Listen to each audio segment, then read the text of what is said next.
দর্শক বন্ধু, আমি দর্শকুজ্জামা ব্লগ। আজকে বলবো তুলসী দেবীর পাশে প্রদীপ জ্বালালে কি হয়, মাতা তুলসী দেবীর গুরুত্ব কি, প্রথম কে পুজো করেছিলেন এই তুলসী গাছে। দেবী লক্ষ্মীর মাধ্যমে বৈকুণ্ঠে যেমন ধন সম্পত্তিতে ভরে গিয়েছিল, সেই রকম তুলসী গাছের পবিত্রতা বজায় থাকে। তুলসী গাছে যেখানে থাকে সেই স্থান সর্বদা পবিত্র থাকে। তাই তুলসী গাছ অবশ্যই বাড়িতে লাগাও। তুলসী গাছে প্রদীপ জ্বালানোর মাহাত্ম্য কি, তাহলে শ্রীকৃষ্ণ সত্যভামাকে যেটা শুনিয়েছে সেটাই বলবো।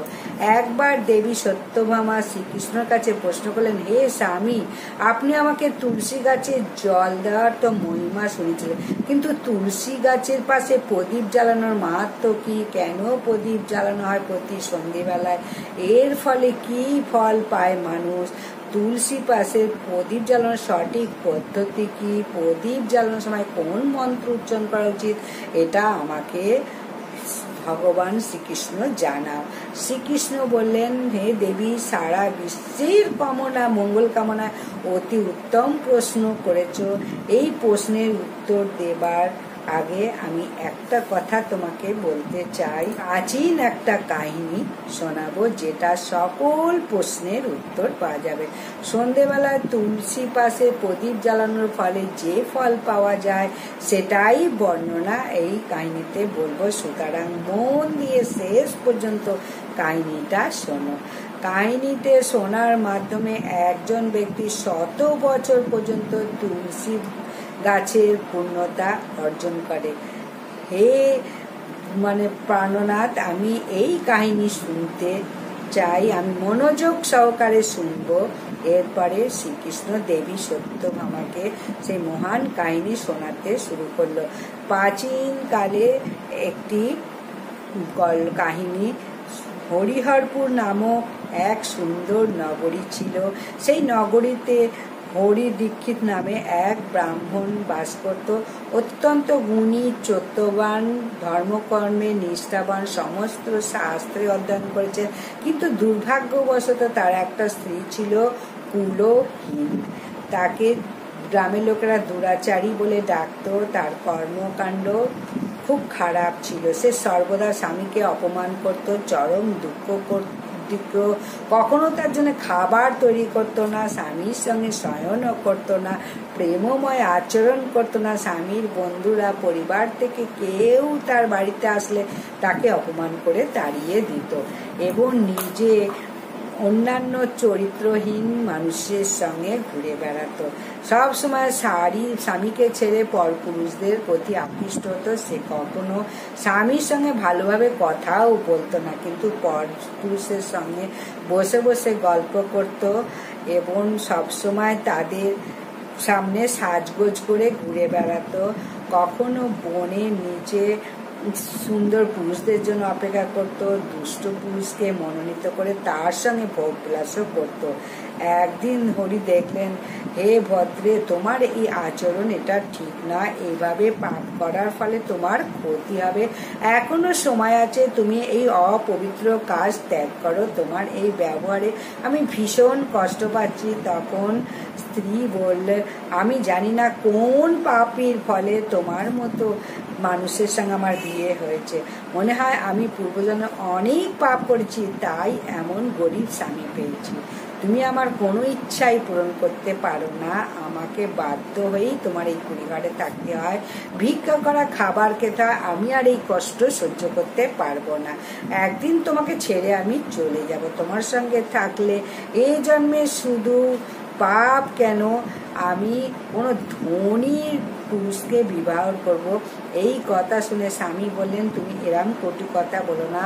স্বামীকে ত্যাগ করার চিন্তা মন থেকে দূর করো। যে স্ত্রী স্বামীকে ত্যাগ করে পরপুরুষের কাছে যায় তার কখনো মঙ্গল হয় না, সে নরকে যায় এবং কঠোর দণ্ড পায়। কিন্তু চরিত্রহীন নারীর উত্তর ছিল, নরকে তোমাকে যেতে হবে, কারণ তুমি কোনো কাজকর্ম করো না, ভিক্ষা করে খাও আর আমাকে মিথ্যা কথা বলো। যে স্বামী তার স্ত্রী দুঃখ দূর করতে পারে না, সেই নরকে নরকে যায়, তোমার এই ঘরে থাকার চেয়ে নরকে যাওয়াই ভালো। এইভাবে নানা রকম অপমানজনক কথা স্বামীকে বলতো। শ্রীকৃষ্ণ বললেন, হে দেবী, যে স্ত্রী নিজের স্বামীকে অপমান করে, অবজ্ঞা করে, অবহেলা করে, তার জীবনে চরম দুর্ভাগ্য নেমে আসে। যে নারী স্বামীকে ত্যাগ করে পুরুষের সঙ্গে যায়, তাকে নরকে গিয়ে কঠোর কষ্ট পেতে হয়। সেই দুরাচারী স্ত্রী ভাগে কি জুটেছিল শোনো। একদিন সে বনের মধ্যে গিয়ে একটি গাছের নিচে দাঁড়িয়ে রইল। তার মন কামনায় ভরপুর ছিল। সে এক সুন্দর কামপুরুষের অপেক্ষায় ছিল, কিন্তু দীর্ঘ সময় অপেক্ষা করে কোনো পুরুষ এলো না। অত্যন্ত দুঃখের সঙ্গে সে পছন্দসই পুরুষের দিকে তাকাতে চাইল, কিন্তু সেদিন তার সমস্ত দিনটা বিফলে গেল এবং গাছের কাছে দাঁড়িয়ে নানা রকম বিলাপ করতে চাইল। হায় হায়, এই পথে তো কোনো সুন্দর পুরুষ তো এলো না, আমি কিভাবে আমার কামনাকে শান্ত করবো, এই রাত কিভাবে কাটাবো, এই সুন্দর শরীর কে উপভোগ করবে, আমার রূপ যৌবন তেমনিতেই শেষ হয়ে যাচ্ছে, তাহলে এখন আমি কি করব, কোথায় যাব, কে আমাকে গ্রহণ করবে, কে আমাকে ভোগলাস করবে, আমার স্বামী তো একজন মূর্খ। তবে এখন মনে হচ্ছে এই পৃথিবী মূর্খ পুরুষ দিয়েই ভরা, আমার মতো সুন্দরী নারীকে পাওয়ার ইচ্ছা করছে না।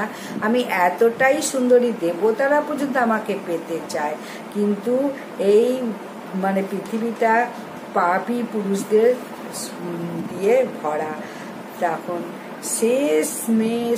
তখন যদি কোনো শক্তিশালী পরাক্রম কোনো ব্যক্তি থাকে, তাহলে আমার কাছে পাঠিয়ে দাও, আমি তাকে আলিঙ্গন করব। এইভাবে শ্রীকৃষ্ণ জোরে জোরে বিলাপ করতে লাগলো। এক ভয়ঙ্কর বাঘ বাস করতো। বাঘটা জেগে উঠলো, লাফ দিয়ে সেই তার শিকার করার জন্য প্রস্তুত হলো সেই নারীর কাছে। সেই বাঘের চোখ, ধ্বংসের রূপ, শরীরে কালো কালো দাগ, যা তাকে জঙ্গলের ছাওয়ায় মিশে যেতে সাহায্য করতো। তার চোখ ছিল আগুনের মতো লাল, অন্ধকারেও জল জল করত। থুতনির নিচে দীর্ঘ ধারালো দাঁত, যা কোনো শিকড়কে ছিন্ন ভিন্ন করার জন্য যথেষ্ট ছিল। তার গর্জনে গোটা বন কেঁপে উঠল। ধ্বংসে লম্বা শক্তিশালী প্রতীক ছিল। সে তার শক্তিশালী পায়ের সাহায্যে বনের মধ্যে দ্রুত ছুটে যেতে পারত। শক্তিশালী পেশিতে ভরা তার এক পলকে শিকার ধরতে সে সক্ষম হতো। তার নাক থেকে গরম শ্বাস বের হচ্ছিল, যেন পরবর্তী শিকারের জন্য প্রস্তুত ছিল। ধ্বংসের একমাত্র লক্ষ্য ছিল পাপী ও দুরাচারী মানুষকে ভক্ষণ করা, যাকে সে ভক্ষণ করবে বলে সামনে দেখলো সেই নারীকে। চমকে উঠলো নারী দেখে সেই বাঘকে, এবং কিছুই করতে পারলো না। বাঘটি তার পায়ের আঘাতে আহত করে দিল। মাটিতে পড়ে গেল সেই নারী। মাটিতে পড়ে চিৎকার করতে লাগলো, ও বাঘ, তুমি এখানে কি করতে এসেছো? আমাকে কেন মারছো? আমি তো এখানে আমার প্রিয়তমকে খুঁজতে এসেছি, আমাকে ছেড়ে দাও, আমাকে খেয়ে তুমি কি পাবে? ওই নারীর কথা শুনে ভয়ঙ্কর বাঘ কিছু সময়ের জন্য হাসতে হাসতে বলল, হে পাপিনী দুরাচারী, আজ বিধাতা তোমাকে আমার খাদ্য হিসাবে নির্ধারণ করেছে। তোমার মতো পাপী নারীদের শিকার করাই আমার কাজ। এইভাবেই আমি এই শরীর থেকে মুক্তি পাবো। হে বাঘ, তুমি কে? আমাকে সত্যি সত্যি বলো, কি কারণে তুমি বাঘ হয়ে জন্মেছিলে? কেন তুমি আমার মতো নারীদের শিকার করো? আগে আমাকে সব কথা বলো। পাপী নারী বলছে। তখন ধ্বংস নামক বাঘটি বলল, হে পাপী, আমি তোমাকে পূর্বজন্মের কাহিনী শোনাচ্ছি, যে কারণে আমাকে বাঘ হতে হয়েছিল। প্রাচীনকালে দক্ষিণ দেশে আমলা পাহাড় নামে এক পবিত্র নদী ছিল।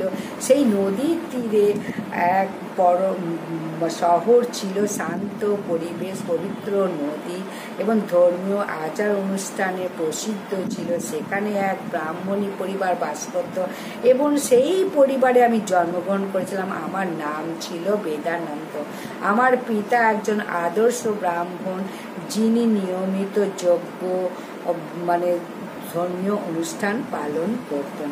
ধ্বংসপ্রাপ্তি বলল, হে নারী, আমি কিশোরী বয়সে বৈদিক শিক্ষা লাভ করেছি, ধর্মীয় কাজে পারদর্শী লাভ করেছি, কিন্তু যতই বড় হতে লাগলাম আমার মধ্যে অর্থের প্রতি লোভ বেড়ে গেল। পাপীদের সাহায্য করতাম, তাদের পথ অনুসরণ করতাম, তাদের খাদ্য গ্রহণ করতাম। অর্থের বিনিময়ে এমন অনেক পাপ কাজ করেছি যা ব্রাহ্মণদের জন্য অনুচিত ছিল। ধ্বংসবাদ আরও বলল, হে নারী, আমার এতটাই লোভনীয় হয়ে উঠেছিল আমার মন, আমি লোকের কাছে টাকা নিতাম আর ফেরত দিতাম না, নানা ধরনের ছলনামূলক কাজ করতাম। এইভাবে একের পর এক পাপ করতে করতে বহু বছর কেটে গেল। সময়ের সাথে সাথে শরীর দুর্বল হয়ে পড়ল, চুল পেকে গেল, চোখ ধূসর হয়ে গেল, দাঁতও পড়ে গেল, কিন্তু তারপরেও মন থেকে টাকার লোভ একটুও কমল না। আমি পাপ করতেই থাকলাম। সেই ব্যাগ তার দুঃখ ভরা কণ্ঠে বলতে লাগলো, একদিন অর্থের লোভে আমি আবার নদীর তীরে গেলাম। সেখানে গিয়ে আরও কিছু ধূর্ত ব্রাহ্মণদের সঙ্গে মিশে তাদের সঙ্গে মানুষকে আসার কথা বললাম, মিথ্যে মন্ত্র উচ্চারণ করলাম, কোনো রকম নিয়ম বিধি ছাড়া দেবদেবীদের পূজা করলাম। তাদের আমার একমাত্র উদ্দেশ্য ছিল ধর্মের নামে মানুষকে প্রতারিত করে অর্থ লাভ করা। সেদিন আমি অনেক অর্থ লাভ করেছিলাম। ঠিক তখনই আমার জীবনে এক ভয়ানক ঘটনা ঘটল। আমি নদীর তীরে বসেছিলাম, তখন এক অসুস্থ একটা পথভ্রষ্ট কুকুর আসলো, তাকে আমি তাড়িয়ে দিলাম। সে রেগে গিয়ে আমার পায়ে কামড়ে দিল। আমি সঙ্গে সঙ্গে মাটিতে লুটিয়ে পড়লাম, সেখানেই জ্ঞান হারিয়ে ফেললাম। তখনই আমার মৃত্যু হয়। মৃত্যুর পর আমার দুজন যন্ত্র প্রকট হয়, তারা কালো, তাদের হাতে শিকল ছিল। তারা আমাকে জমপুরিতে নিয়ে গেল। যমরাজের সামনে আমি দাঁড়ালাম। যমরাজ ঐশ্বর্যপূর্ণ সিংহাসন থেকে চিত্রগুপ্তকে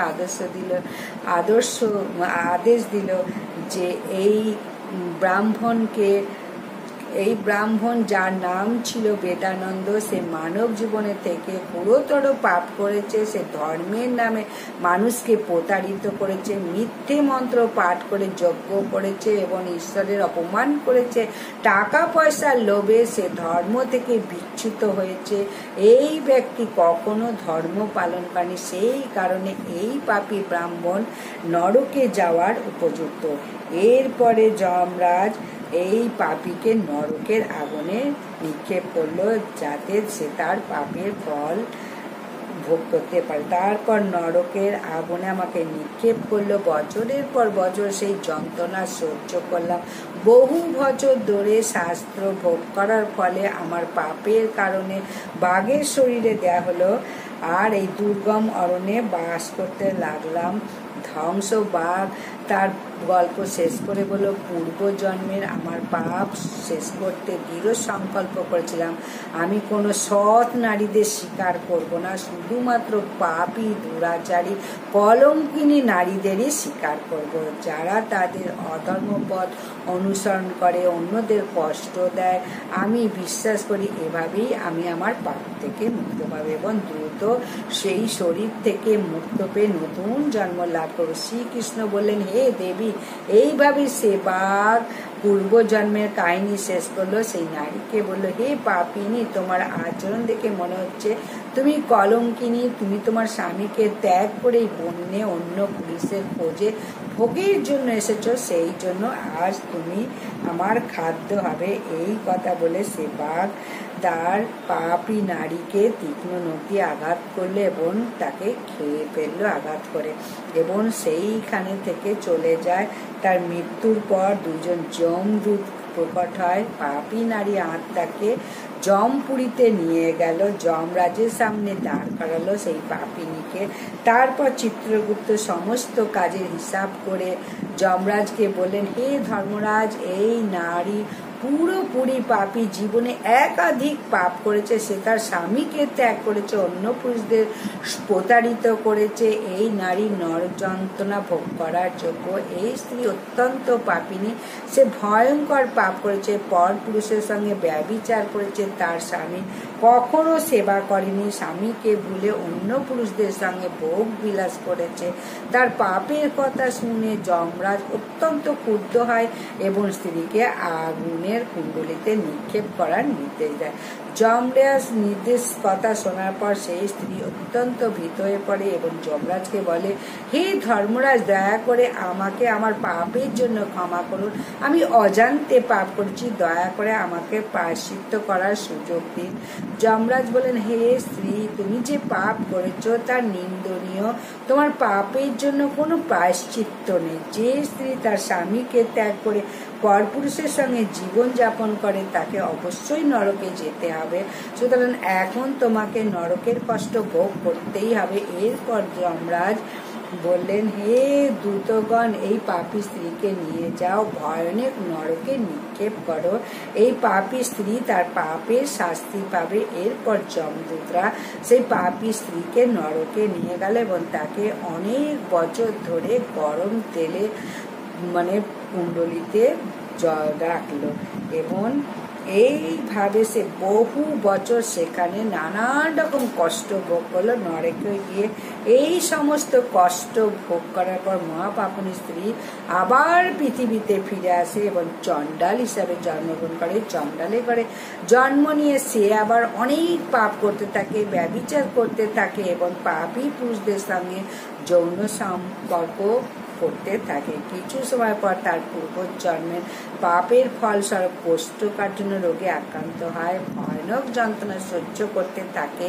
তার সমস্ত দেহ পুড়ে যেতে থাকে, চোখেও অস্বস্তির সৃষ্টি হয়। এইসব কষ্ট সহ্য করে দিন কাটাতে থাকে। এরপর একদিন পাপী নারী স্নান করার উদ্দেশ্যে সে চলে গেল একটা নদীর ধারে। সেখানে এক আশ্রমের বাইরে বসবাস করতে শুরু করলো এবং ওই আশ্রমের পাশে একটা তুলসী গাছ ছিল। তুলসী গাছকে অন্যান্য নারীদের প্রদীপ জ্বালাতে দেখে সে ভীষণ আশ্চর্য হয়ে গেল।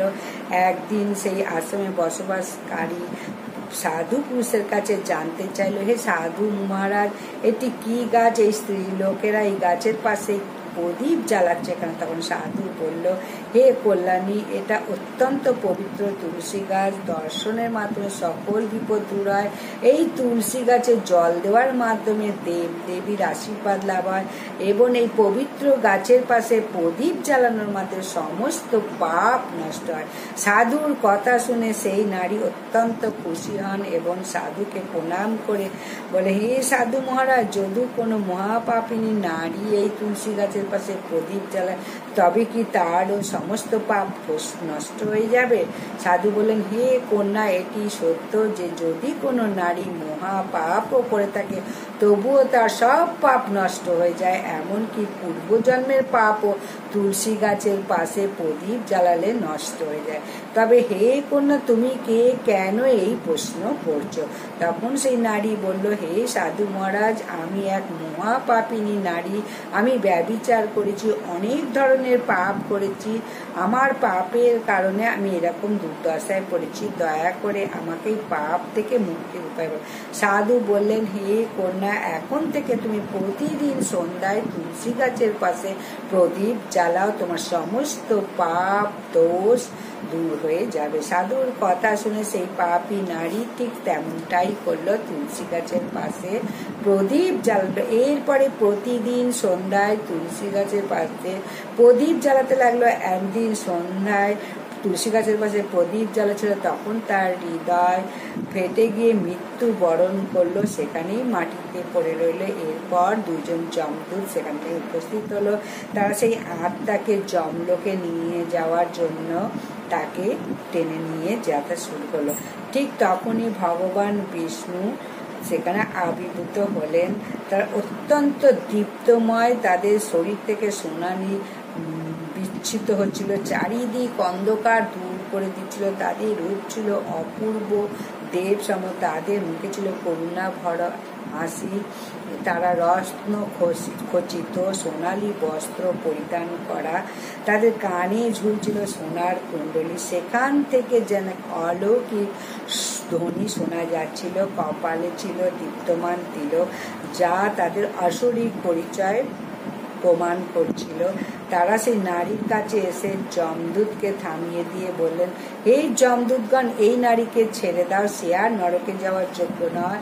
তোমরা কারা এই অন্যায় কাজ করছো? তখন যমদূত বলছে, হে পার্শ্বগণ, আমরা যমরাজের আদেশে এই নারীকে তুলে নিয়ে যাচ্ছি, তবে আপনি আমাকে বাধা দিচ্ছেন কেন? এই নারী অত্যন্ত পাপী, তাকে নরকে যাওয়ার আদেশ দিচ্ছে।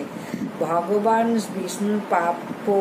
হে যমদূত, তুমি ঠিকই বলেছ, এমন একটা পুণ্য আছে এই নারীর যা সমস্ত পাপকে মুছে দিয়েছে। তোমরা কি দেখনি?